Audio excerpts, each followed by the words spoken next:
নারীদের intermediate pass করার পরে তাদেরকে শিক্ষিকা প্রাথমিক স্কুলে নিয়োগের ক্ষেত্রে 60% কোঠা বেঁধে দিয়েছিলেন, যেটা আজকে তারা বিগত সরকার উঠিয়ে দিয়েছিল, সেটাকে আবার পুনঃপ্রতিষ্ঠিত করবেন।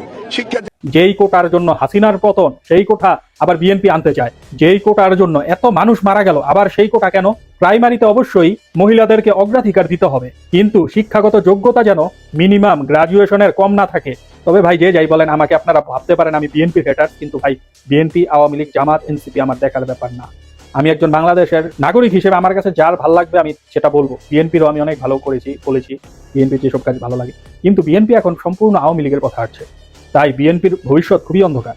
আওয়ামী লীগ 17 বছরের ফ্যাসিস্ট, এগুলো আসলে একই কথা বারবার বলতে ভালো লাগে না, তারপরে বলতে হয়।